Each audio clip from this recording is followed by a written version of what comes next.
America's economy is going at a downward spiral currently, with a decrease of 4.8% in the past quarter of 2020, according to the GDP charts on the government-run website BEA.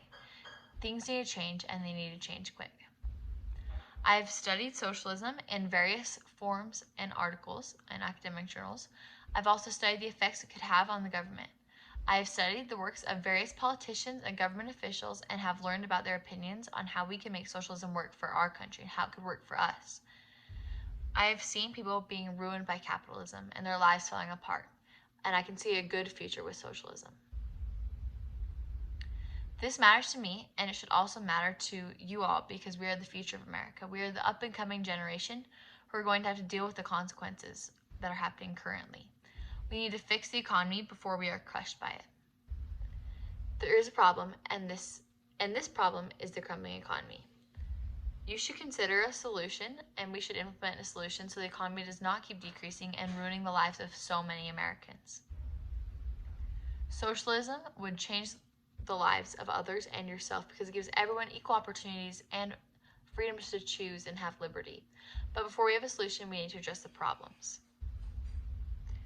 The American economy is crumbling, and we need to change something. I'll tell you a story of a woman I know. We will call her Kim. Kim is a single mom who has been directly affected by the crumbling economy. Kim is a small business owner, but during this crisis, she's losing her business, which is her only livelihood. Kim is looking for new work in a market that isn't hiring, and while trying to support her 2 children alone. Kim is out here losing everything she has, while business giants like Amazon and the rich are doing just fine during the crisis. The thing is, this isn't just happening to Kim. This is happening to people all over the United States, all over the world even, of all ethnicities, all genders, of all backstories and histories, all over the U.S. This is happening to you, and this is happening to me.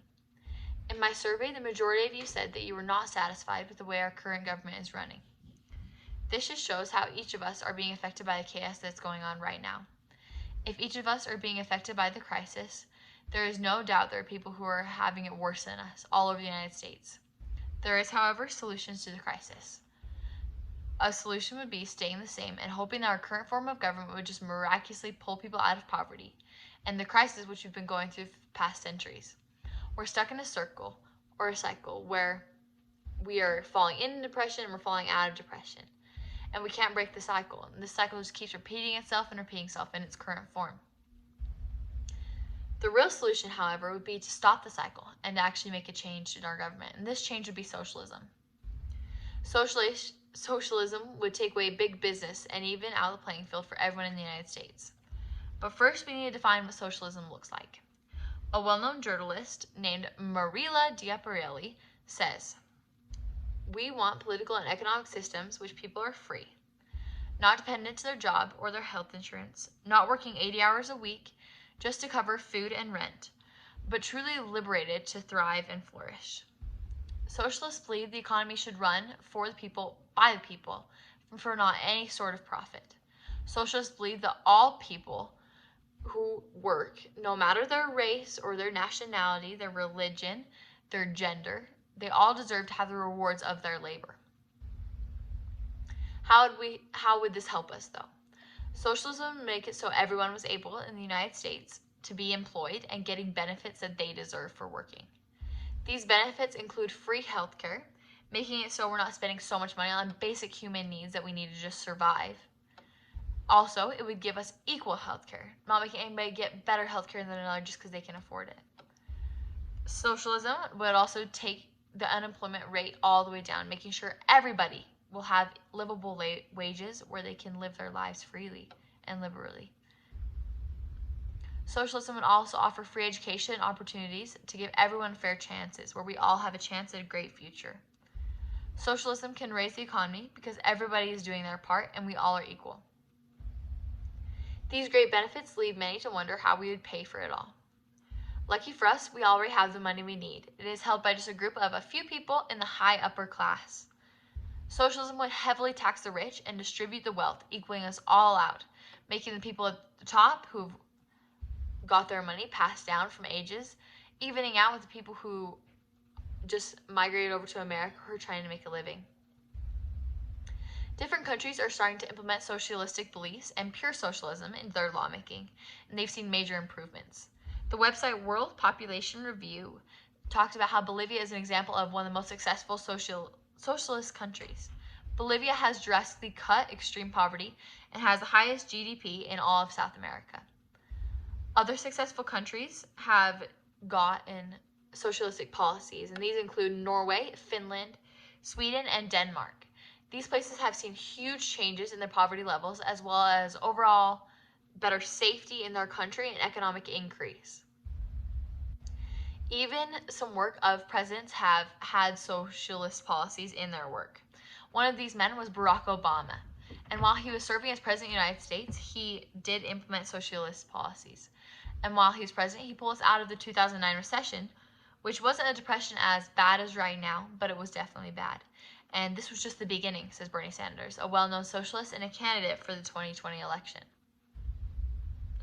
One argument that the opposition has is about the failed socialist government of the Soviet Union. This, however, is an incorrect argument. The group, the Democratic Socialists of America, or the DSA, published that just because the bureaucratic elites called themselves socialists didn't make them socialists. They called their regimens also democratic, and it was quite the opposite. Democratic socialists always opposed the ruling party states of those societies, just as we oppose the ruling classes of capitalist societies, like the high upper class. The Soviet Union is a completely different type of socialism. It's a type of socialism that's bound to fail. The Soviet Union failing argument does not apply to this situation. We need to look into the future of our country to see what might happen if we do not act or if we do act. If we choose to not act, our country will be pushed further into an economical depression where the rich get richer and the poor get poorer. We will not have the resources and our nation will eventually crumble. If we choose to act, we can essentially change America. Poverty will almost disappear, the economy will return to stability, and the social class gap will diminish, leaving the playing field fair for everybody.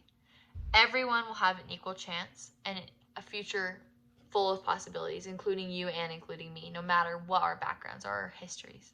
And this is why we need a change. In conclusion, changing to socialism would save our country. It would pull us out of economic depression, as well as making America a safer and more equal place. We would all have a fair chance and have the same rights to life. We would all have the same opportunities and chances. But for these changes to happen, we need to take action. We need to each do our duty and to vote for socialistic policies and representatives when they're running for our government. We can do this when we turn 18 next year. But as of right now, all we can do is support our parents and keep spreading the ideas of socialism. We need to encourage our parents to vote for socialist policies and representatives right now so that we are able to have the rewards of socialism when we get there. Socialism will save the lives of our economy and save the lives of everyone in America, including you and me.